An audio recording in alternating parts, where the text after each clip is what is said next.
नमस्कार, एक बार फिर से आप सभी का exam Guruji by Arvind sir YouTube channel में तहे दिल से हार्दिक स्वागत है। देखिए, आरआरबी रेलवे सुरक्षा बल 2019 कांस्टेबल 19 जनवरी 2019 की तृतीय पाली में पूछे गए सवाल कंप्लीट करेंगे। इसके पहले द्वितीय पाली फर्स्ट पाली में पूछे गए सवाल कंप्लीट हो चुके हैं। शुरुआत करते हैं। पहला सवाल आपके सामने है। सवाल क्या कह रहा है कि सोडियम धातु को केरोसिन में क्यों संरक्षित किया जाता है। सोडियम धातु को केरोसिन में क्यों संरक्षित किया जाता है। सही आंसर हो जाएगा ऑप्शन नंबर सी, ऑक्सीजन और जल के साथ उसकी तीव्र अभिक्रिया से बचाने के लिए। Option number C correct answer यहाँ पे हो जाएगा। देखिए, सोडियम जो है एक अत्यधिक क्रियाशील तत्व है। ये हवा या फिर पानी के साथ तीव्र गति से अभिक्रिया करता है। सोडियम ऑक्सीजन से अभिक्रिया करके सोडियम परऑक्साइड बना लेता है और जल से अभिक्रिया करके सोडियम हाइड्रोक्साइड बनाता है। यह एक प्रकार का एक्सोथर्मिक रिएक्शन यानी एक ऊष्माक्षेपी अभिक्रिया है जिसमें ऊष्मा बाहर निकलती है। और केरोसिन एक कार्बनिक तेल है जिससे सोडियम में रखने पर सोडियम उसके तत्वों के साथ अभिक्रिया नहीं करता है। अगला सवाल है कि फ्रंटियर गांधी के नाम से किसे जाना जाता है। तो फ्रंटियर गांधी कहीं कहीं ऑप्शन में फ्रंटियर ना दे करके आपको सीमांत भी ऑप्शन में मिल सकता है। तो फ्रंटियर गांधी या फिर सीमांत गांधी बात एक ही है के नाम से किसे जाना जाता है। तो ये हो जाएंगे खान अब्दुल गफ्फार खान। राइट हो जाएगा ऑप्शन नंबर ए। देखिए, फ्रंटियर गांधी के नाम से मशहूर अब्दुल गफ्फार खान को बच्चा खान या फिर बादशाह खान के नाम से भी जाना जाता है। एग्जाम में सीधे सवाल पूछा जाएगा कि बच्चा खान या फिर बादशाह खान कौन है। तो फ्रंटियर गांधी के नाम से मशहूर अब्दुल गफ्फार खान है। महात्मा गांधी के एक दोस्त ने उन्हें फ्रंटियर का नाम दिया था। उनका जन्म जो है 1890 में हुआ। 98 वर्ष के जीवन काल में 35 वर्ष वो जेल में ही रहे। 1988 में पाकिस्तान सरकार ने उन्हें पेशावर में स्थित उनके घर में नज़रबंद कर दिया था और उसी दौरान 20 जनवरी 1988 को उनकी मृत्यु भी हो गई। निम्नलिखित में से कौन सा वेद गीतों या फिर गाए जा सकने वाले मंत्र की पुस्तक कहलाती है, या फिर मेरे प्यारे भाई कहा जाए कि वो वेद से जो वेद है वो गीत या संगीत से संबंधित है। तो ये हो जाएगा D answer, Samaveda. Option number D correct answer हो जाएगा। देखिए, सामवेद से तात्पर्य है कि वह ग्रंथ जिसके मंत्र गाए जा सकते हैं और जो संगीतमयी हो। सामवेद में संकलित मंत्रों को देवताओं की स्तुति के समय गाया जाता था। सामवेद में कुल 1875 ऋचाएँ हैं। इन ऋचाओं का गान जो है ये सोमयज्ञ के समय उद्गाता करते थे। सामवेद की 3 महत्वपूर्ण शाखाएं हैं, कौथमीय, जैमिनीय एवं राणायनीय। ये जो हैं ये 3 शाखाएं हैं। अगला है कि निम्नलिखित में से किसे आंध्र प्रदेश की राजधानी घोषित किया गया। बताइए राइट आंसर क्या। तो आंध्र प्रदेश की राजधानी जो है ये अमरावती को घोषित किया गया। राइट आंसर हो जाएगा ऑप्शन नंबर ए, अमरावती। देख लीजिए, आंध्र प्रदेश के मुख्यमंत्री ने 17 दिसंबर 2019 को ये घोषणा की थी कि दक्षिण अफ्रीका मॉडल पर राज्य की 3 विकेंद्रित राजधानियां होंगी। ध्यातव्य है कि आंध्र प्रदेश की जो नई राजधानी है ये अमरावती शहर को प्रस्तावित किया गया, जिसका निर्माण वर्ष 2015 से ही चल रहा है। नई घोषणा के अनुसार निर्माणाधीन अमरावती विधायी राजधानी, तटवर्ती विशाखापत्तनम कार्यकारी राजधानी और कर्नूल जो है न्यायिक राजधानी के रूप में स्थापित होगी। तो ये इंपॉर्टेंट पॉइंट है, एग्जाम में पूछा जा सकता है, इसको आप ध्यान रखेंगे। अगला है कि बोस आइंस्टीन द्रव्य यानी कि संघनक को किसकी गैस को सामान्य वायु को अति निम्न परमताप पर लगभग 1000 घनत्व तक ठंडा करके बनाया जाता है। तो ये हो जाएगा ऑप्शन नंबर ए, अति निम्न घनत्व की गैस को। राइट हो जाएगा ऑप्शन नंबर ए। अगला सवाल आपके सामने कि नीति आयोग कैसा निकाय है। तो जैसा आप जानते हैं कि नीति आयोग जो है ये योजना आयोग के स्थान पर आया था और नीति आयोग जो है कैसा निकाय है, ये एक असंवैधानिक है, यानी संविधान में इसका जिक्र नहीं है। तो एक असंवैधानिक निकाय है। राइट उत्तर जो हो जाएगा ये हो जाएगा फर्स्ट ऑप्शन। देखिए, योजना आयोग को 1 जनवरी 2015 को एक नए संस्थान नीति आयोग द्वारा प्रस्तावित किया गया था, जिसमें सहकारी संघवाद की भावना को प्रतिनिधित्व करते हुए अधिकतम शासन, न्यूनतम सरकार की परिकल्पना के लिए बॉटम अप दृष्टिकोण पर जोर दिया गया था। यह एक असंवैधानिक निकाय है। इसके अध्यक्ष जो हैं ये प्रधानमंत्री होते हैं। वर्तमान में माननीय नरेंद्र मोदी हैं। अगला है कि भारतीय फुटबॉल एसोसिएशन की स्थापना किस स्थान पर की गई। तो भारतीय फुटबॉल एसोसिएशन की स्थापना जो है ये कोलकाता में की गई। ऑप्शन सी राइट आंसर हो जाएगा। देखिए, भारतीय फुटबॉल संघ जिसे आईएफए के रूप में संक्षिप्त किया गया है, यह एक संगठन है जो भारत के पश्चिम बंगाल राज्य यानी कोलकाता में संघ फुटबॉल का संचालन करता है। भारत का सबसे पुराना फुटबॉल संघ है और स्थापना जो है ये 1893 में हुई थी। अखिल भारतीय फुटबॉल संघ भारत सरकार के युवा मामले और खेल मंत्रालय के अधिकार क्षेत्र में भारत में फुटबॉल का एक शासी निकाय है। आगे बढ़ते हैं। अगला है आपके सामने, निम्न में से किन राशियों की भौतिक मात्रक समान है। तो इसमें से अगर कहा जाए तो वेग और विस्थापन ये अलग अलग है। वेग का होता है अलग और विस्थापन का अलग होता है। गति और त्वरण का भी अलग है, वेग और त्वरण का भी अलग है। लेकिन गति और वेग यानी कि स्पीड और वेलोसिटी, इन दोनों का जो मात्रक है ये सेम ही होता है, मीटर पर सेकंड। तो सी आंसर राइट आंसर हो जाएगा। Option number C correct answer हो जाएगा। देख लीजिए, थोड़ा सा समझ लीजिए। गति एक अदिश राशि है जिसका केवल और केवल परिमाण होता है। कहने का मतलब है कि गति जो है इसमें केवल परिमाण होता है, दिशा की जरूरत नहीं होती। जबकि वेग जो है आपका ये एक सदिश राशि है जिसमें परिमाण और दिशा दोनों की आवश्यकता होती है। गति और वेग के बीच मुख्य अंतर जो है ये दिशा का ही है। दोनों की इकाई एक ही है। एमकेएस प्रणाली में इकाई जो है ये मीटर पर सेकंड होती है और एसआई आधार पर इसकी इकाई जो है मीटर पर सेकंड होती है या मीटर सेकंड इनवर्स होती है, बात एक ही है। जबकि सीजीएस प्रणाली में कहा जाए इसका मात्रक तो ये होता है सेंटीमीटर पर सेकंड। ये एक इम्पॉर्टेंट पॉइंट है, इसको आप ध्यान रखेंगे, एग्जाम में पूछा जा सकता है। आगे बढ़ते हैं। अगला है कि निम्न में से कौन सा प्रदेश अपनी मार्शल आर्ट थांगता शैली के लिए प्रसिद्ध है। तो थांगता जो है कहाँ की एक मार्शल आर्ट है, तो ये हो जाएगा मणिपुर का। बी उत्तर राइट हो जाएगा, मणिपुर। देखिए, हुयेन लैंगलॉन या थांगता मणिपुर के एक भारतीय मार्शल आर्ट है। मैतेई भाषा में हुयेन का मतलब ही होता है युद्ध। लैंगलॉन या फिर लैंगलोंग का अर्थ है ज्ञान या फिर कला। हुयेन लैंगलोंग में दो मुख्य घटक होते हैं, एक होता है थांगटा, ये सशस्त्र युद्ध है। एक होता है सरित सरक, ये निहत्थे युद्ध है। हुयेन लैंगलॉंग के प्राथमिक हथियार थांग यानी तलवार और टा यानी भाला। अन्य हथियारों में ढाल और कुल्हाड़ी भी शामिल होते हैं। अगला सवाल है कि किस प्रकार की जलवायु में वर्षा केवल और केवल सर्दियों के दौरान ही होती है। तो ये हो जाएगा आपका ऑप्शन नंबर ए भूमध्य सागरीय। ऑप्शन ए राइट आंसर हो जाएगा। हड़प्पा सभ्यता का प्राचीन शहर कालीबंगा किस राज्य में स्थित है। हड़प्पा शहर का प्राचीन शहर कालीबंगा जो है किस राज्य में स्थित है। तो आप जानते हैं कि कालीबंगा जो है आपका ये हो जाएगा राजस्थान में। डी उत्तर राइट हो जाएगा। राजस्थान के हनुमानगढ़ जिले में स्थित है। सिंधु घाटी सभ्यता के महत्वपूर्ण अवशेष भी यहाँ से मिले हैं। सबसे पहले 1952 में अमलानंद घोष ने इसकी खोज की और बीके थापर व बीबी लाल ने 1961 से 69 के बीच इसका उत्खनन भी किया। कार्य करने की दर जो है क्या कहलाती है। कार्य करने की दर को हम कहते हैं शक्ति। तो ऑप्शन नंबर सी राइट हो जाएगा, शक्ति। कार्य करने की दर जो है शक्ति कहलाती है। अब देखिए, समझने की कोशिश कीजिए थोड़ा सा। देखिए, कार्य करने की दर को शक्ति या फिर पावर कहते हैं। यह एक अदिश राशि है। शक्ति बराबर होता है किया गया कार्य और कार्य में लगने वाला समय, यानी पावर इज इक्वल टू होता है किया गया कार्य यानी डब्ल्यू यानी वर्क और किए गए कार्य में लगने वाला समय यानी टी। तो P is equal to W by T होता है। इसको आप ध्यान रखेंगे। अगला सवाल आपके सामने, सवाल क्या कह रहा है समझिएगा। निम्न में से कौन सा कौशल भिड़ंत प्रतिस्पर्धा यानी मुकाबले से जुड़ा हुआ नहीं है। तो इसमें से कहा जाए तो ऑप्शन नंबर ए स्कीइंग नहीं है। ऑप्शन नंबर ए राइट हो जाएगा। देखिए, जूडो, इसके अलावा कुंग फू और कलारी पट्टू कौशल भिड़ंत प्रतिस्पर्धा यानी मुकाबले से जुड़े हुए हैं, जबकि स्कीइंग नहीं है। IISM गुलमर्ग हमारे देश में एक आधुनिक और सबसे लोकप्रिय स्कीइंग प्रशिक्षण संस्थान है जिसे भारत सरकार के पर्यटन मंत्रालय द्वारा स्थापित किया गया था। विली विली कहाँ आने वाले उष्ण कटिबंधीय चक्रवातों के नाम हैं। तो विली विली जो है कहाँ का एक उष्ण कटिबंधीय चक्रवात है, ये हो जाएगा ऑस्ट्रेलिया का। ऑप्शन सी राइट हो जाएगा, ऑस्ट्रेलिया का।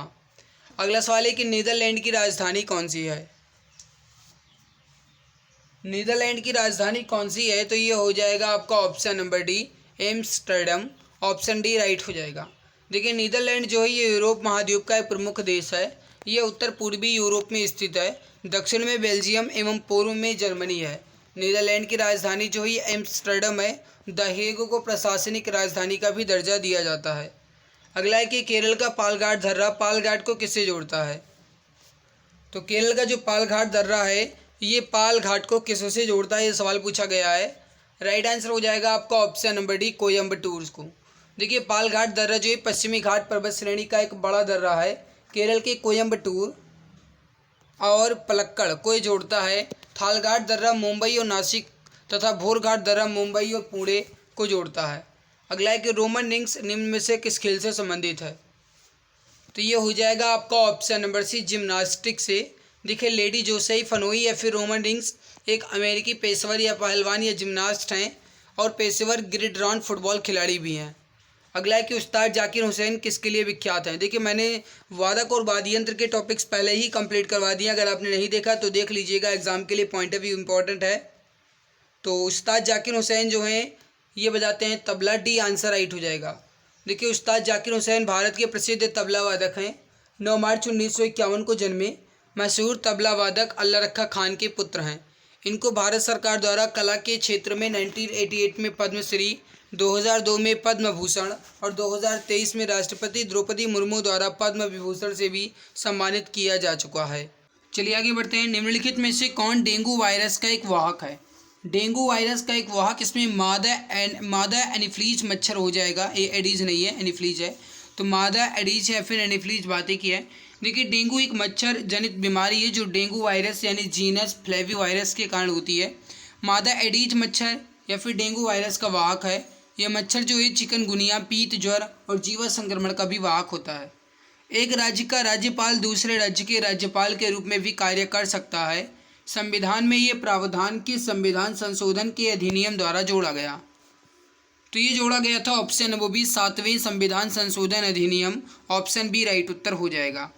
देखिए अनुच्छेद 153 के अनुसार देश में प्रत्येक राज्य का राज्यपाल होगा और अनुच्छेद 155 के अनुसार राज्यपाल की नियुक्ति राष्ट्रपति द्वारा की जाती है। संविधान के अनुसार राज्यपाल राज्य के संवैधानिक प्रमुख और प्रतिनिधि के रूप में कार्य करता है। 7वें संविधान संशोधन 1956 के अनुसार एक राज्य का राज्यपाल दूसरे राज्य के राज्यपाल के रूप में भी कार्य कर सकता है।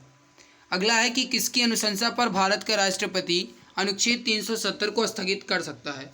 तो मेरे प्यारे भाई राइट उत्तर जो हो जाएगा ये हो जाएगा सी आंसर, राज्य की विधानसभा की अनुशंसा पर। ऑप्शन सी राइट होगा।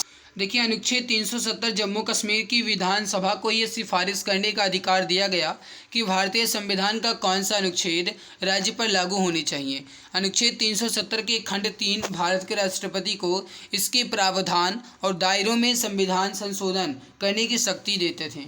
2019 में संशोधन के द्वारा अनुच्छेद 370 के तहत राज्य का जो विशेष दर्जा है इसको समाप्त कर दिया गया। नियंत्रक एवं महालेखा परीक्षक के कार्यकाल की स्थापना संविधान के किस अनुच्छेद के अंतर्गत की गई। तो नियंत्रक एवं महालेखा परीक्षक के कार्यकाल की स्थापना जो है यह संविधान के किस अनुच्छेद के अंतर्गत की गई, ये आपको बताना है। राइट आंसर हो जाएगा अनुच्छेद 148। करेक्ट आंसर हो जाएगा ऑप्शन नंबर ए। देखिए भारत के संविधान का अनुच्छेद 148 नियंत्रक एवं महालेखा परीक्षक के कार्यालय अधिकार को स्थापित करता है जो कैग की स्थापना, नियुक्ति, शपथ और सेवा की शर्तों से संबंधित है। अनुच्छेद 149 भारत के नियंत्रक और महालेखा परीक्षक के कर्तव्यों और शक्तियों से संबंधित है और अनुच्छेद 150 कहता है कि संघ और राज्यों को खाते का विवरण राष्ट्रपति के अनुसार यानी कैगी की सलाह पर रखना होगा। ये बात आप ध्यान रखिए। नेक्स्ट सवाल है कि निम्नलिखित में से कौन सा कोशिकांग एडेनोसिन ट्राइफॉस्फेट यानी एटीपी उत्सर्जित करता है। तो एडेनोसिन ट्राइफॉस्फेट या फिर एटीपी जो है ये माइटोकॉन्ड्रिया उत्सर्जित करता है। डी आंसर राइट हो जाएगा, माइटोकॉन्ड्रिया। देखिए ग्लूकोज चयापचय के दौरान संश्लेषित अधिकांश एडेनोसिन ट्राइफॉस्फेट यानी एटीपी ऑक्सीडेटिव फॉस्फोराइलेशन के माध्यम से माइटोकॉन्ड्रिया में उत्पन्न होता है। यह माइटोकॉन्ड्रियल आंतरिक झिल्ली में प्रोटॉन गैंड्रियट द्वारा संचालित एक जटिल प्रतिक्रिया है जो माइटोकॉन्ड्रियल श्वसन द्वारा उत्पन्न होती है। अगला सवाल है कि सेंटिनल जनजाति भारत के किस क्षेत्र में पाई जाती है? तो यह हो जाएगा अंडमान द्वीप में। ऑप्शन बी राइट हो जाएगा। देखिए, सेंटिनल जनजाति अंडमान के उत्तरी सेनेटल द्वीप पर रहने वाली एक निग्रिम या फिर अश्वेत और छोटे कद वाले समुदाय के लोग हैं। सेंटिनल को भारत सरकार द्वारा विशेष रूप से कमजोर जनजातीय समूह के रूप में सूचीबद्ध किया गया है। अंडमान निकोबार द्वीप समूह के ग्रेट अंडमानी, ओंग, जारवा, सोमपेन, पीबीटीजी के रूप में सूचीबद्ध अन्य 4 जनजातियां हैं। इन सभी को अंडमान और निकोबार द्वीप समूह यानी आदिवासी जनजातियों का संरक्षण विनियमन 1956 द्वारा संरक्षण प्राप्त है। अगला है कि राज्य विधानसभा का पहला सत्र किसके द्वारा संबोधित किया जाता है? तो राज्य विधानसभा का जो पहला सत्र है ये राज्य के राज्यपाल द्वारा संबोधित किया जाता है। Option number C correct answer हो जाएगा। देखिए, भारतीय संविधान के आर्टिकल 153 के तहत प्रत्येक राज्य के लिए एक राज्यपाल का प्रावधान किया गया है। एक व्यक्ति को 2 या 2 से अधिक राज्यों के राज्यपाल के रूप में नियुक्त किया जा सकता है। संविधान के मुताबिक राज्य का राज्यपाल दोहरी भूमिका अदा करता है। विधानसभा सत्र की पहली बैठक में राज्यपाल अपना अभिभाषण देता है। राज्यपाल को संविधान के अनुच्छेद 161 के तहत क्षमादान और दंड विराम आदि की भी शक्तियां दी गई हैं। तो राज्यपाल जो है अनुच्छेद 161 के तहत क्षमादान की जो शक्ति है ये इनको प्राप्त है और राष्ट्रपति को अनुच्छेद 72 के तहत प्राप्त है। अगला सवाल आपके सामने कि गारो पहाड़ियाँ का सबसे ऊंचा शिखर इसमें से कौन सा है? तो गारो, खासी, जयंतियाँ ये सब जो है मेघालय के साइड की जयंतियाँ हैं या फिर जनजातियाँ हैं। और गारो पहाड़ी का जो सबसे ऊंचा शिखर है यह है Nokrek. Option C right answer हो जाएगा। Option number C perfect answer यहाँ पे हो जाएगा। देखिए, गारो पर्वत जो है भारत के मेघालय राज्य में पहाड़ों की एक श्रृंखला है जिसके अंतर्गत मेघालय के 3 जिले आते हैं, पूर्वी, पश्चिमी और दक्षिणी गारो हिल्स। ये मेघालय में गारो खासी श्रृंखला का एक हिस्सा है। ये मुख्य रूप से आदिवासी यहाँ पे बसते हैं जिनमें से मुख्यतः गारो लोग हैं। गारो पहाड़ी का जो सबसे ऊंचा शिखर है नोक्रेक चोटी है जिसकी ऊंचाई जो है ये 1515 मीटर है। अगला सवाल आपके सामने है कि भारत के ग्रामीण क्षेत्र में व्यापक स्तर पर पाई जाने वाली बेरोजगारी का प्रकार कौन सा है? तो ग्रामीण क्षेत्रों में व्यापक स्तर पर पाई जाने वाली बेरोजगारी जो है प्रच्छन्न बेरोजगारी है। वी आंसर राइट आंसर हो जाएगा। प्रच्छन्न बेरोजगारी का मतलब है कि जिसे वास्तव में आवश्यकता से अधिक लोगों को रोजगार दिया जाए। कहने का मतलब है कि एक अनार 100 बीमार वाली कहानी। यह मुख्य रूप से भारत के ग्रामीण क्षेत्र, कृषि और असंगठित क्षेत्र में व्यापक स्तर से पाई जाती है। किसी व्यक्ति द्वारा सक्रियता से रोजगार की तलाश किए जाने के बाद जब हम उससे काम नहीं मिल पाता है तो उस अवस्था को बेरोजगारी कहा जाता है। अगला है कि निम्न में से कौन सा एक प्राथमिक क्षेत्र के अंतर्गत नहीं आता? तो प्राथमिक क्षेत्र के अंतर्गत इसमें कौन सा नहीं आता ये पूछा गया है। राइट आंसर जो हो जाएगा आपका ये हो जाएगा ऑप्शन नंबर डी, तेल शोधन। ये नहीं है। देखिए, प्राथमिक क्षेत्र जो है अर्थव्यवस्था का वह क्षेत्र है जो प्राकृतिक संसाधनों का सीधा उपयोग करता है। इसके अंतर्गत कृषि, वानिकी, मछली पकड़ना ये सभी खनन आते हैं। इसके विपरीत द्वितीय क्षेत्र में वस्तुओं का विनिर्माण करना और तृतीय क्षेत्र जो है सेवाएं प्रदान करता है। अगला आंसर है कि गोरखपुर में निम्न में से किस भारतीय रेल मंडल का मुख्यालय है? गोरखपुर में किस भारतीय रेल मंडल का मुख्यालय है? तो ये हो जाएगा पूर्वोत्तर। डी आंसर राइट आंसर हो जाएगा। देखिए, गोरखपुर पूर्वोत्तर भारतीय रेलवे मंडल का मुख्यालय है। स्थापना जो है 1952 में हुई थी। कोलकाता मेट्रो रेलवे सहित संपूर्ण भारतीय रेल प्रणाली 19 जोन और 70 डिवीजनों से बना हुआ है। कुछ अन्य रेलवे जोन और उनके मुख्यालय जैसे मध्य रेलवे जोन का मुख्यालय मुंबई में है, उत्तर रेलवे का दिल्ली में है और पूर्वी रेलवे का कोलकाता में है। इसको आप ध्यान रखेंगे। निम्न में से खेती की एक आधुनिक विधि कौन सी है? तो खेती की एक आधुनिक विधि इसमें से जैविक उर्वरक हो जाएगा। डी आंसर राइट आंसर हो जाएगा। बाकी आप इसके बारे में जानते ही हैं। पौंडीचेरी विधानसभा की स्थापना किस वर्ष की गई? पौंडीचेरी विधानसभा की स्थापना जो है 1963 में की गई। ऑप्शन नंबर ए राइट हो जाएगा 1963 में। देखिए, पौंडीचेरी विधानसभा भारतीय केंद्र शासित प्रदेश यानी यूनियन टेरिटरीज का एक सदनीय विधायिका है जिसमें 4 जिले शामिल हैं, पुडुचेरी, दूसरा कराईकल, माहे और यनम। भारत के 8 केंद्र शासित प्रदेशों में से केवल 3 यानी दिल्ली, पुडुचेरी और जम्मू कश्मीर में ही विधानसभाएं हैं। जो पुडुचेरी की स्थापना है ये 1 जुलाई 1963 को हुई थी। अगला है कि किस भारतीय राज्य की लोकसभा सीटों की संख्या सबसे अधिक है?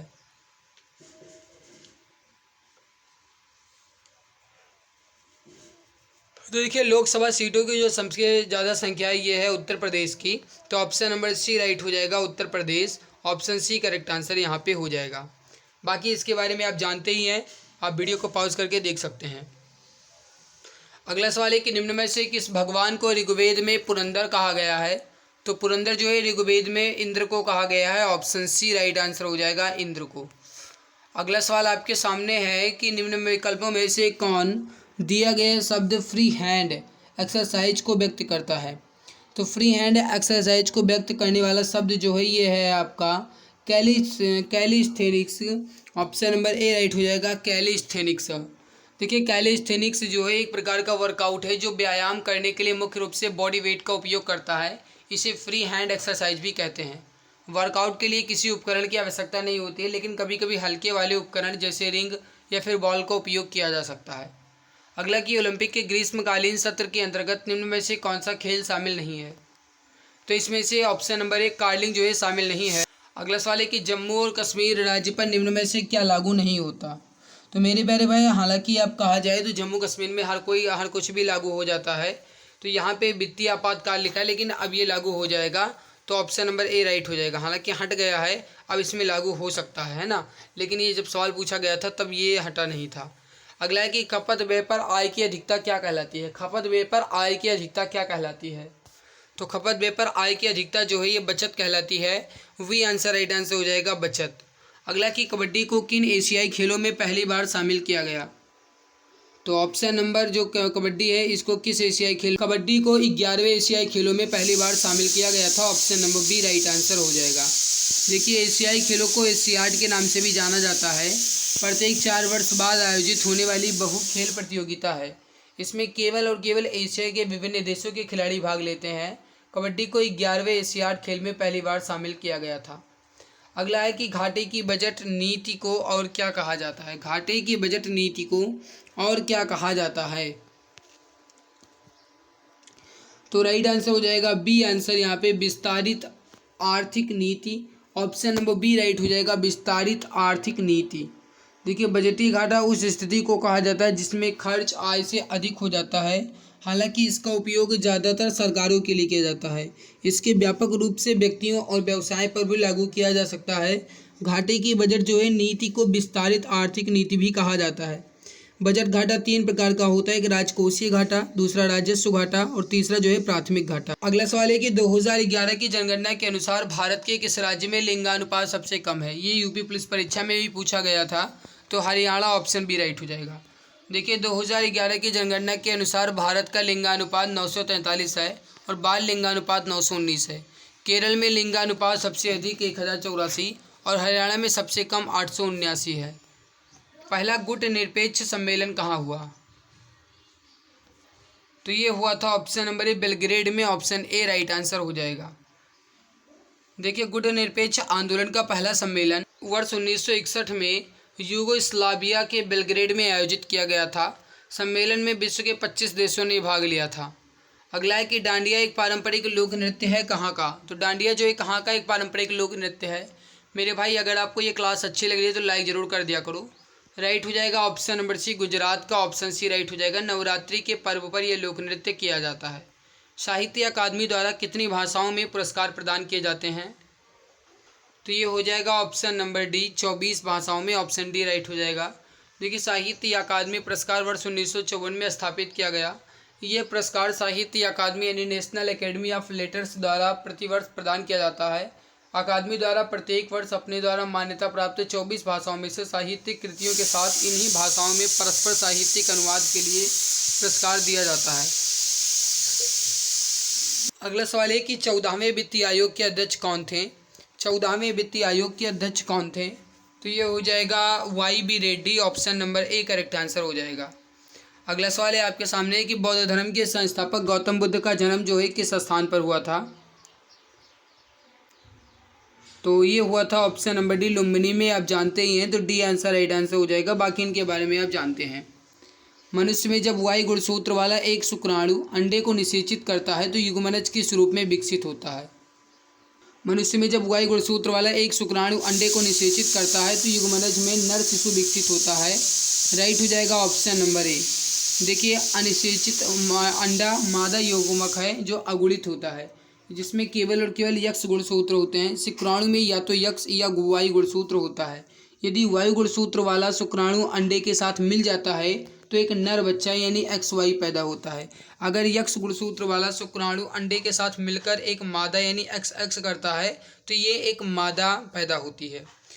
अगला सवाल है कि निम्न में से सातवाहन राजवंश की राजधानी क्या थी?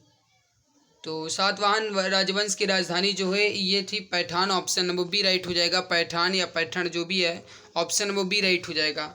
अगला है कि किसी परमाणु के बृहत्तम कोश में उपस्थित इलेक्ट्रॉन क्या कहलाते हैं? तो किसी भी परमाणु के बृहत्तम यानी बाहरी कोश में उपस्थित इलेक्ट्रॉन जो हैं ये संयोजी इलेक्ट्रॉन कहलाते हैं। बी आंसर राइट हो जाएगा, संयोजी इलेक्ट्रॉन। अगला सवाल आपके सामने है कि न्यूयॉर्क शहर किस नदी के मुहाने पर स्थित है? तो ये हो जाएगा सी आंसर, हडसन नदी के किनारे। ऑप्शन नंबर सी राइट हो जाएगा। अगला सवाल है कि किसी वस्तु के आवेश वाहक होने अथवा नहीं होने का पता लगाने के लिए किस उपकरण का उपयोग किया जाता है? तो किसी भी वस्तु के आवेश वाहक होने या ना होने का पता जो है ये इलेक्ट्रोस्कोप द्वारा लगाया जाता है। Option number A right answer हो जाएगा। तो गाइस यहाँ पे आपके 50 क्वेश्चन जो है ये आरपीएफ के कंप्लीट हो चुके हैं। अब हम आगे के सेट को कंप्लीट करेंगे, लेकिन उससे पहले निवेदन है, अगर आपने अभी तक वीडियो को लाइक नहीं किया तो एक बार लाइक कर दीजिए। चैनल पे पहली बार आए हो तो सब्सक्राइब कर लो दोस्त, ताकि आने वाली क्लास की नोटिफिकेशन आपको मिला करे। तो अब हम बढ़ते हैं अगले सेट की तरफ। चलिए आगे बढ़ते हैं। आरआरबी रेलवे सुरक्षा बल यानी आरपीएफ परीक्षा 2019 की 20 जनवरी 2019 की प्रथम पाली के सवाल को कंप्लीट करते हैं। इसके पहले मैंने 19 जनवरी के जो फर्स्ट पाली, सेकंड पाली और थर्ड पाली के सवाल थे वो कंप्लीट कर लिया है। सवाल आपसे कह क्या रहा है कि योग का मूल ग्रंथ योग सूत्र किसके द्वारा लिखा गया था? योग का मूल ग्रंथ योग सूत्र किसके द्वारा लिखा गया था? सही उत्तर हो जाएगा ऑप्शन नंबर बी, पंतजलि द्वारा। तो ऑप्शन बी पंतजलि द्वारा। देखिए योग का मूल ग्रंथ योग सूत्र पंतजलि द्वारा लिखा गया है। पंतजल जो है प्राचीन भारत के एक मुनि थे जिन्हें संस्कृत के अनेक महत्वपूर्ण ग्रंथों का रचयिता माना जाता है। इनमें से योग सूत्र जो है ये उनकी एक महानतम रचना है जो योग दर्शन का एक मूल ग्रंथ है। भारतीय साहित्य में पतंजलि द्वारा रचित 3 जो है ये मुख्य ग्रंथ मिलते हैं, योग सूत्र, अष्टाध्यायी और भाष्य और आयुर्वेद पर ग्रंथ है। ठीक है। अगला आपके सामने कि हल्दिया बंदरगाह डैश के एक सहायक बंदरगाह के रूप में विकसित किया गया था। तो हल्दिया बंदरगाह जो है ये कोलकाता बंदरगाह के एक सहायक बंदरगाह के रूप में विकसित किया गया। सी उत्तर राइट हो जाएगा, कोलकाता बंदरगाह। देखिए हल्दिया बंदरगाह को कोलकाता बंदरगाह के एक सहायक बंदरगाह के रूप में विकसित किया गया था। गौरतलब है कि कोलकाता बंदरगाह भारत का एकमात्र नदी तटीय प्रमुख बंदरगाह है जो समुद्र से 203 किलोमीटर दूर स्थित है। इसका नेविगेशन चैनल विश्व के सबसे लंबे चैनलों में से एक है। अगला सवाल है कि रॉकीज कॉर्डिलेरा किस महाद्वीप में पाया जाता है? रॉकीज कॉर्डिलेरा किस महाद्वीप में पाया जाता है? सही आंसर जो हो जाएगा ये हो जाएगा ऑप्शन नंबर बी, उत्तरी अमेरिका में। ऑप्शन बी राइट हो जाएगा, उत्तरी अमेरिका में। देखिए रॉकीज कॉर्डिलेरा उत्तरी अमेरिका महाद्वीप की सबसे लंबी पर्वत श्रृंखला है। कनाडा के ब्रिटिश कोलंबिया प्रांत से लेकर अमेरिका राज्य के न्यू मैक्सिको तक फैला हुआ है। अगला है कि लावणी कहाँ की प्रसिद्ध लोक नृत्य शैली है? तो आप जानते हैं कि लावणी जो है महाराष्ट्र की प्रसिद्ध लोक नृत्य शैली है। डी उत्तर राइट हो जाएगा, महाराष्ट्र की। देखिए थोड़ा सा समझ लीजिए, एग्जाम के लिए इंपॉर्टेंट पॉइंट है। जैसे यक्षगान कहाँ का लोक नृत्य है? तो ये कर्नाटक का है। कथकली कहाँ का है? तो ये केरल का है। घूमर कहाँ का है? तो ये राजस्थान का है। और लावणी जो है ये महाराष्ट्र का है। इसको आप ध्यान रखेंगे। देखिए वीडियो में और आगे बढ़ने से पहले आप सभी को बता दें, अगर आप रेलवे एग्ज़ाम्स की बेहतरीन तैयारी करें, आपका भी टारगेट है इस बार सिलेक्शन लेना, तो आपके लिए एक रामबाण संग्रह सीरीज लॉन्च की गई है जिसमें पूरा कंप्लीट सिलेबस आपको मिल रहा है। जीके पूरा, साइंस पूरा, मैथ पूरा कंप्लीट मिल रहा है। सबसे खास बात यह है कि पूरी ई बुक जो है आपकी ये टॉपिक वाइज और इमेज एंड कलरफुल के साथ है। तो अगर आपको लेना है तो अभी 60% का डिस्काउंट चल रहा है, आपको मात्र 39 रुपये की ये ई बुक मिल जाएगी। अगर आपको लेना है तो आप इस दिए गए व्हाट्सएप नंबर एक बार यहाँ से नोट कर लीजिएगा, 8948667652। तो ये यही नंबर है, आप एक बार नोट कर लीजिए। इस नंबर पे आपको व्हाट्सअप करना है, यहीं से आपको ये ई बुक मिल जाएगी 60% डिस्काउंट के साथ, मात्र 39। अगला सवाल है कि आपातकाल के दौरान मौलिक अधिकारों का निलंबन किस संविधान से लिया गया है। तो आप जानते हैं कि आपातकाल जो है या फिर आपातकालीन शक्तियाँ जो हैं, ये लिया गया है जर्मनी के वाइमर संविधान से। वी उत्तर राइट हो जाएगा, जर्मनी के वाइमर संविधान से। देखिए, आपातकाल के दौरान मौलिक अधिकारों के निलंबन की विशेषता जर्मनी के वाइमर संविधान से ली गई है। ध्यातव्य है कि संविधान के भाग 18 में अनुच्छेद 352 से 360 तक आपातकालीन प्रावधान है। भारतीय संविधान में आपात उपबंधों को 3 भागों में बांटा गया है। एक है राष्ट्रीय आपातकाल, जो कि अनुच्छेद 352 के अंतर्गत है। दूसरा है राज्यों में संवैधानिक तंत्र की विफलता या फिर जिसे राष्ट्रपति शासन कहा जाता है, अनुच्छेद 356 के अंतर्गत है। और तीसरा है वित्तीय आपातकाल या फिर वित्तीय आपात स्थिति, तो ये अनुच्छेद 360 के अंतर्गत है। ध्यान रखिएगा कि आज तक कभी भी वित्तीय आपातकाल नहीं लगा है। अगला है कि सर्वोच्च न्यायालय से परामर्श करने की राष्ट्रपति की शक्ति किस अनुच्छेद के तहत आती है। तो देखिए, सर्वोच्च न्यायालय से परामर्श करने की राष्ट्रपति की शक्ति जो है ये अनुच्छेद 143 में है। ऑप्शन बी राइट हो जाएगा, 143 में है। देखिए, संविधान के अनुच्छेद 143 के अनुसार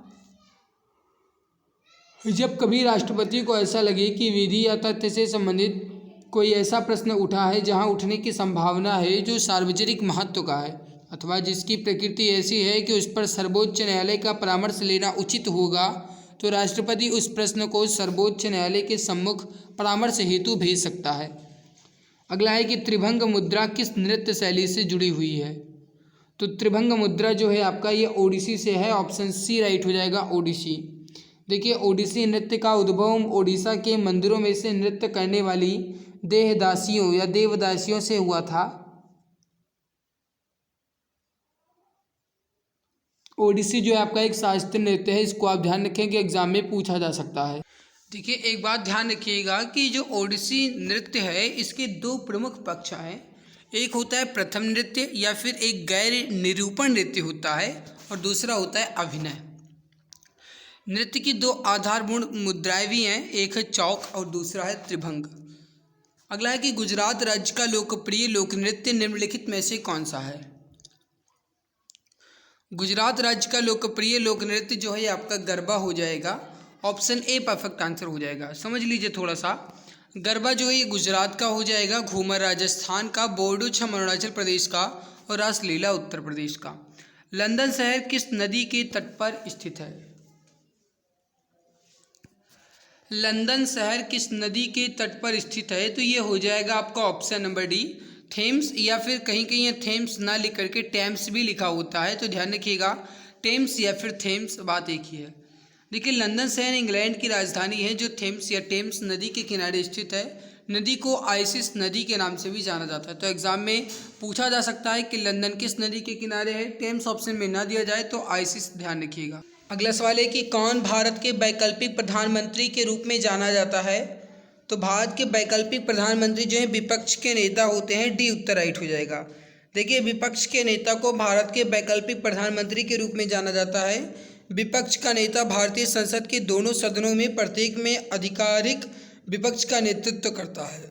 यह नेतृत्वकर्ता होता है, वो सरकार की नीतियों की रचनात्मक आलोचना करता है और वैकल्पिक सरकार प्रदान करता है। अगला है कि राजस्व घाटे की गणना के लिए निम्नलिखित में से कौन सा सूत्र उपयोग किया जाता है। राजस्व घाटे की गणना के लिए कौन सा सूत्र उपयोग किया जाता है, तो ये हो जाएगा राजस्व व्यय माइनस राजस्व प्राप्तियां। ए उत्तर राइट हो जाएगा। अगला सवाल है कि पानी के कितने ग्राम में 1 मोल पानी के अणु रहता है। पानी के कितने ग्राम से 1 मोल जो है 6.022 इंटू 10⁻23 एवोगैड्रो होता है। इसमें पानी के अणु बनता है। तो देखिए, कितने ग्राम से 1 मोल, तो ये हो जाएगा 18 ग्राम। ऑप्शन बी राइट हो जाएगा, 18 ग्राम। अगला है कि निम्नलिखित में से कौन सा डीएनए का कार्यात्मक भाग है। क्रियात्मक, डीएनए का एक कार्यात्मक भाग जो है आपका ये वंशाणु हो जाएगा, सी उत्तर राइट हो जाएगा, वंशाणु। अगला सवाल है कि सौरमंडल का सबसे बड़ा ग्रह कौन सा है?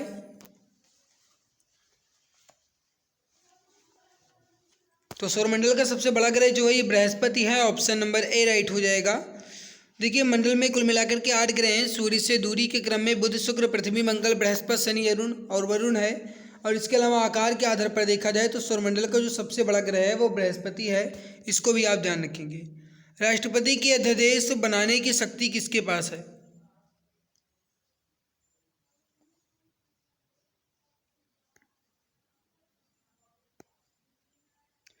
देखिए राष्ट्रपति की अध्यादेश बनाने की शक्ति जो है ये किसके पास है, एग्जाम में पूछा गया है। सही उत्तर हो जाएगा आपका, ये हो जाएगा न्यायिक समीक्षा के अधीन, सी उत्तर राइट हो जाएगा, न्यायिक समीक्षा के अधीन।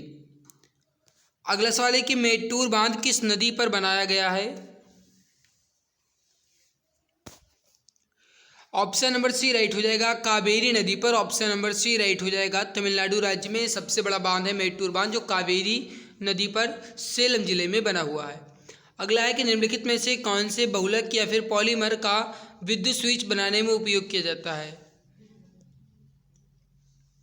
तो ये हो जाएगा आपका ऑप्शन नंबर ए बाइकेलाइट का, ऑप्शन ए करेक्ट हो जाएगा, बाइकेलाइट का उपयोग किया जाता है। दिए गए विकल्पों में से कौन सा संगठन खेल फुटबॉल से जुड़ा हुआ है? तो ऑप्शन नंबर वी फीफा जो है आपका ये खेल फुटबॉल से जुड़ा हुआ है। पूरा नाम इसका फेडरेशन इंटरनेशनल फुटबॉल एसोसिएशन है। संगठन जो है फुटबॉल से संबंधित है। इसकी स्थापना 1904 में की गई थी। मुख्यालय जो है इसका स्विट्जरलैंड में स्थित है। अगला सवाल है कि भारत के किस राज्य में अधिकांश जूट कारखाने स्थित हैं? तो अधिकांश जूट कारखाने पश्चिम बंगाल में हो जाएगा, राइट हो जाएगा डी आंसर। देखिए भारत के पश्चिम बंगाल राज्य में अधिकांश जूट कारखाने स्थित हैं। पहली जूट मिल जो है 1855 में कोलकाता के पास हुगली नदी के किनारे स्थापित की गई थी। यात्रा की कुल दूरी को कुल लिए गए समय से विभाजित करने पर क्या प्राप्त होता है? तो आप जानते हैं कि कुल दूरी बटे कुल समय बराबर होता है उसकी औसत वेग। तो ये हो जाएगा आपका औसत गति हो जाएगा, राइट हो जाएगा ए आंसर। देखिए किसी भी पिंड की औसत गति तय करने के लिए कुल दूरी तय करने में लगे समय से विभाजित करके प्राप्त किया जाता है। ये हो जाएगा औसत गति का फॉर्मूला। अगला सवाल है कि निम्नलिखित शासकों में से किसने तंजावुर के बृहदेश्वर मंदिर को पूरा किया? तो तंजावुर के बृहदेश्वर मंदिर को पूरा जो है किसने करवाया था? ये हो जाएगा आपका ऑप्शन नंबर डी, राजा राजचोल ने, ऑप्शन डी राइट हो जाएगा। देखिए तंजावुर के राजा राजेश्वर मंदिर का निर्माण लगभग 1009 ईस्वी में राजा राज प्रथम द्वारा करवाया गया था। बृहदेश्वर मंदिर के नाम से भी जाना जाता है। भव्य शिव मंदिर है, तमिलनाडु के सभी मंदिरों में सबसे बड़ा है और मंदिर की वास्तुकला द्रविड़ शैली के सबसे अच्छे उदाहरण हैं। बौद्ध धर्म का कौन सा संप्रदाय तांत्रिक अनुष्ठानों के लिए जाना जाता है? तो ये हो जाएगा आपका option number D, Vajrayana, option D right हो जाएगा, वज्रयान। अगला है कि संसद का सदस्य नहीं होने पर भी एक मंत्री की अवधि के लिए अपने पद पर रह सकता है। तो अगर संसद का सदस्य नहीं है तो उसके बावजूद भी एक मंत्री जो है वो 6 महीने तक अपने पद पर रह सकता है, डी उत्तर राइट हो जाएगा। निम्नलिखित में से कौन सा तरल वाष्पीकरण की दर को कम करता है?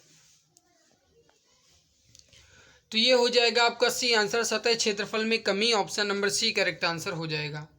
निम्नलिखित में से किसमें से अधिक वृद्धि हार्मोन स्रावित होता है? तो वृद्धि हार्मोन जो है किसमें से स्रावित होता है? ये हो जाएगा पीयूष ग्रंथि से, ऑप्शन ए राइट हो जाएगा। देखिए पीयूष ग्रंथि जो है सेला टर्सिका नामक अस्थिल गुहा में स्थित होती है और एक वृत्त द्वारा हाइपोथैलेमस से जुड़ी होती है। आंतरिकी के अनुसार पीयूष ग्रंथि जो है ये एडिनोहाइपोफाइसिस और न्यूरोहाइपोफाइसिस नामक 2 भागों में विभाजित होती है। पार्स डिस्टेरिसिस को साधारणतः अग्र पीयूष ग्रंथि कहते हैं, जिससे बुद्धि हार्मोन या फिर सोमेटोट्रोपिन स्रावित होता है। अगला सवाल है कि जनसंख्या के मामले में दुनिया का सबसे बड़ा देश कौन सा है? तो अब तो भारत हो चुका है, तो राइट उत्तर भारत ही होगा। अब इसमें जो भी दिया हो उससे नहीं मतलब है, इसमें चीन दिया गया है, लेकिन अब देख लीजिए वही लिखा गया है कि परंतु संयुक्त राष्ट्र जनसंख्या कोष यानी UNFPA ने विश्व जनसंख्या स्थिति रिपोर्ट 2023 जारी की है, जिसमें भारत विश्व का सबसे अधिक आबादी वाला देश बन गया है, यानी अब जो सबसे ज़्यादा जनसंख्या है वो भारत में है। वन भूमि जिसे और अधिक खराश से संचित किया जाता है के रूप में जानी जाती है। तो ये हो जाएगा आपका ये आंसर, संरक्षित वन के रूप में जानी जाती है। ऑप्शन नंबर ए राइट हो जाएगा। अगला है कि इनमें से कौन सा एंटीबायोटिक नहीं है। तो इसमें आपका एंटीबायोटिक कौन सा नहीं है, तो ये हो जाएगा पैरासीटामोल। ये एंटीबायोटिक नहीं है। जबकि गाइस कहा जाए तो इरिथ्रोमाइसिन और टेट्रासाइक्लिन और स्ट्रेप्टोमाइसिन, ये जो है आपका ये एंटीबायोटिक है, लेकिन पैरासीटामोल एंटीबायोटिक नहीं है। प्रतिजीविक या फिर एंटीबायोटिक रोगाणुरोधी यौगिकों का एक व्यापक समूह होता है जिसका उपयोग कवक और प्रोटोजोआ सहित सूक्ष्मदर्शी द्वारा देखे जाने वाले जीवाणुओं के कारण हुए संक्रमण के इलाज के लिए होता है। कुछ प्रमुख एंटीबायोटिक दवाएं इस प्रकार हैं, जैसे एजिथ्रोमाइसिन, टेट्रासाइक्लिन, एट्रेप्टोमाइसिन आदि। जबकि पैरासीटामोल दर्द निवारक दवा के रूप में प्रयोग किया जाता है। अगला सवाल है कि एक निश्चित न्यूनतम जमा राशि होती है जो वाणिज्यिक बैंकों को केंद्रीय बैंक के साथ रिजर्व बैंक के रूप में रखनी होती है। तो ये हो जाएगा आरक्षित नगद निधि अनुपात। ऑप्शन नंबर ए राइट हो जाएगा। भारत के राष्ट्रपति के पास किस तरह की विवेकाधीन शक्तियां हैं, तो इसका सही आंसर हो जाएगा आपका ऑप्शन नंबर डी, स्थिति परक विवेक। ऑप्शन नंबर डी राइट हो जाएगा, यानी जैसे जो स्थिति देखी जाए उसके हिसाब से है। अगला है कि नटराज की प्रसिद्ध कांस्य प्रतिमा निम्नलिखित में साम्राज्यों में से किस वंश से संबंधित है, तो ये हो जाएगा चोल वंश से। ऑप्शन नंबर बी राइट हो जाएगा, चोल वंश से।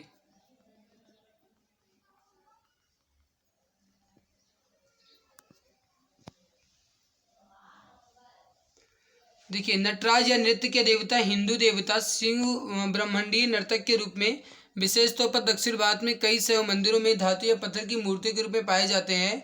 चोल साम्राज्य की एक महत्वपूर्ण रचना है। अगला है कि किस समिति की सिफारिश के आधार पर मूलभूत कर्तव्यों को संविधान में जोड़ा गया, तो ये हो जाएगा आपका डी आंसर, सरदार स्वर्ण सिंह समिति की सिफारिश पर। ऑप्शन नंबर डी राइट हो जाएगा। देखिए, 42वें संविधान संशोधन 1976 द्वारा स्वर्ण सिंह समिति की सिफारिश पर संविधान के भाग 4A में शामिल किया गया। मूल रूप से मौलिक कर्तव्य की संख्या 10 थी। बाद में 6वें संविधान संशोधन 2002 के माध्यम से एक और कर्तव्य जोड़ा गया। अगला है कि निम्नलिखित में से कौन सा प्रसिद्ध व्यक्ति कुश्ती से संबंधित है, तो इसमें से कुश्ती से संबंधित जो है वो है बजरंग पुनिया। बी उत्तर राइट हो जाएगा। देखिए, मुख्य बात जो है इसमें मैरी कॉम है, बजरंग पुनिया कुश्ती है, जो दीपा कर्माकर है जिम्नास्ट है, और जीतू राय जो है शूटिंग है।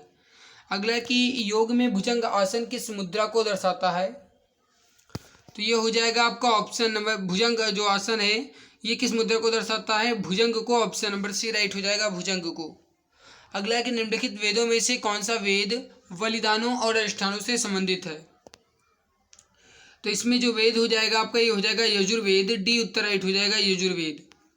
अगला है कि संविधान में संशोधन करने की प्रक्रिया को और राज्यसभा के सदस्यों के चुनाव को किस संविधान से लिया गया है, तो ये हो जाएगा आपका ऑप्शन नंबर बी, दक्षिण अफ्रीका के संविधान से। बी उत्तर राइट हो जाएगा, दक्षिण अफ्रीका के संविधान से।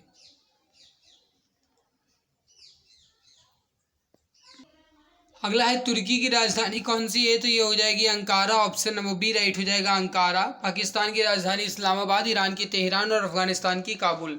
अगला है कि सामान्य मूल स्तर में एक सतत वृद्धि को किस रूप में जाना जाता है, सामान्य मूल स्तर में एक सतत वृद्धि को मुद्रास्फीति के नाम से जानते हैं। ए आंसर राइट हो जाएगा, मुद्रास्फीति। किस प्रकार के बहुमत से मौलिक अधिकारों में संशोधन किया जा सकता है, तो ये हो जाएगा डी आंसर, संसद के विशेष सहमत से। ऑप्शन नंबर डी राइट हो जाएगा। अगला है कि विश्व व्यापार संगठन यानी वर्ल्ड ट्रेड ऑर्गेनाइजेशन द्वारा स्थापित किए जाने की उम्मीद है, तो किस प्रकार के व्यापार की व्यवस्था, तो ये हो जाएगा सी आंसर, नियम आधारित व्यापार व्यवस्था। सी आंसर राइट आंसर हो जाएगा, नियम आधारित व्यापार व्यवस्था। अगला आपके सामने की निम्नलिखित में से कौन सी मात्रा को जूल में व्यक्त किया जाता है, तो जूल में व्यक्त करने के लिए कार्य और ऊर्जा हो जाएगा। बी उत्तर राइट हो जाएगा, कार्य और ऊर्जा।